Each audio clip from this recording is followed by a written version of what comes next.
नमस्कार, आप देख रहे हैं न्यूज प्लस 21। मैं हूं आपके साथ ललिता चक्रधारी। पीसीसी चीफ मोहन मरकाम ने राहुल गांधी की पेशी को लेकर भाजपा को आड़े हाथ लेते हुए कहा कि भाजपा की पिट्ठू बनकर ईडी काम कर रही है।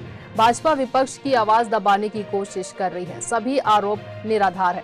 आरोप लगाना और सिद्ध करना दोनों अलग अलग बातें हैं। आरोप लगाने से कोई दोषी नहीं हो जाता। यदि हमारे नेता दोषी होते तो जांच एजेंसियों के समक्ष उपस्थित नहीं होते। भारतीय जनता पार्टी विपक्ष को दबाने का प्रयास कर रही है, लेकिन विपक्ष डरने वाला नहीं है। मरकाम ने कहा, केंद्र सरकार की 8 साल की नाकामियों को लगातार हमारे नेता उठाते रहे हैं, जिससे भाजपा को तकलीफ हो रही है। वे ईडी की सीबीआई को आगे कर विपक्ष की आवाज को दबाना चाहते हैं। भाजपा के कार्यकर्ता सम्मेलन को लेकर पीसीसी चीफ ने कहा, केंद्र सरकार के पास कोई उपलब्धि नहीं है जिसे वो देश की जनता को बताए। जिन वादों के साथ वे सरकार में आए थे वो पूरे नहीं हुए। वे सामाजिक सौहार्द बिगाड़ने और देश में नफरत फैलाने का काम करते हैं। जब भाजपा कमजोर होती है तो संघ की शरण में जाती है। सत्ता में आने के बाद वे जनसेवा का सरोकार नहीं रख पाते।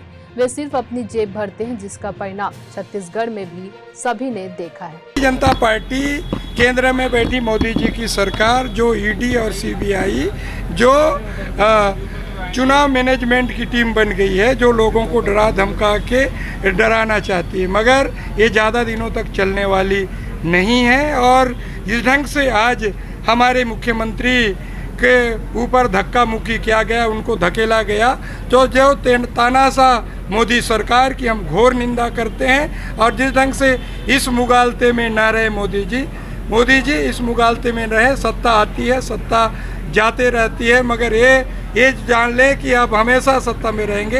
ये देश की जनता हम देखिए हम इसीलिए हम कहना चाहते हैं कि देश की जनता के सामने और हमारे मुख्यमंत्री जी को जो पुलिस ने धक्का मुक्की दिया है उससे माफ़ी मांगे। ठीक है, नहीं देखिए, हमारे माननीय मुख्यमंत्री भूपेश बघेल साहब हर जिलों में, हर विधानसभा में जा रहे हैं और वहाँ की समस्याओं का तत्काल निराकरण करने का प्रयास करते हैं। और हमारे देश के ऐसे मुख्यमंत्री हैं माननीय भूपेश बघेल साहब, लगातार जो 10 दिनों के अंदर उन समस्याओं का तत्काल निराकरण करने का प्रयास करते हैं। और भारतीय जनता पार्टी के पास कोई मुद्दे नहीं है। डॉक्टर रमन सिंह जी 15 साल सरकार में रहे, उन्होंने कई विकास यात्रा निकाले।